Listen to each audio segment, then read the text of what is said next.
start with a question. And I want you to think about your most prized possession. What is the thing that means the most to you? And as you think about that, put that in the back of your brain, and I'll tell you this story, and I'll tell you why I asked that question. So the grave at my foot belongs to a man named James Haskell. James Haskell was from Gorham, Maine. Gorham's a little small town, not very far from Portland, which is in the southern part of Maine. And James lived in Gorham with his parents, James and Lydia Haskell. And one person described him as this. He was a good, steady young man, and he lived with his parents and worked with his father on his little piece of land a part of the time and worked for his neighbor's son. And James was a shoemaker by trade, and in the winter months he worked at that and turned in his earnings for his parents, for they could not get along without him. And for 2 years prior to his death, his earnings were equally shared amongst his parents. And in the summer of 1862, the Union Army raises a number of regiments, and he joins the 17th Maine Infantry. He's described as hazel eyes, dark hair, dark complexion. He stood 5'9", and he was 20 years old. And his first battle was the Battle of Fredericksburg, fought December 13th, 1862. And the 17th Maine found itself on the southern end of the battlefield in an area that is known today as the Slaughter Pen.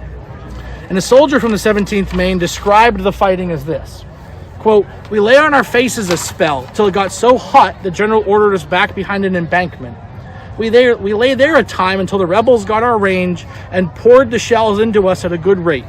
Every time a shell came screeching over us, we burrowed into the sacred soil like a hen. We opened fire on them in turn. In about 15 minutes, they broke and ran for the woods faster than they came out of them.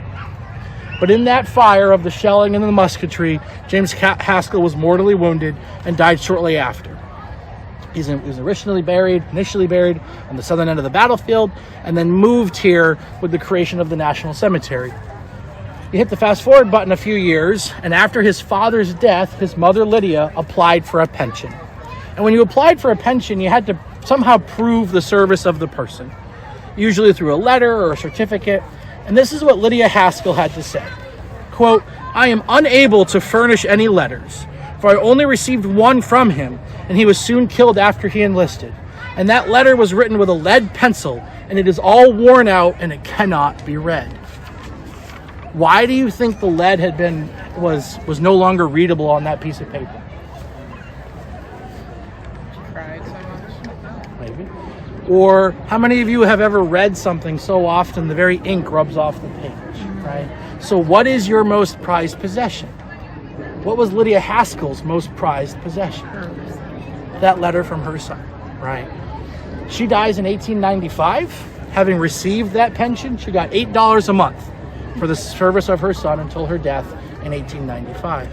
And so James Haskell is just one of many, many stories in this cemetery, not just of soldiers who were killed in battle, but of the families left behind, left to deal with that turmoil and that sorrow and that dread, right?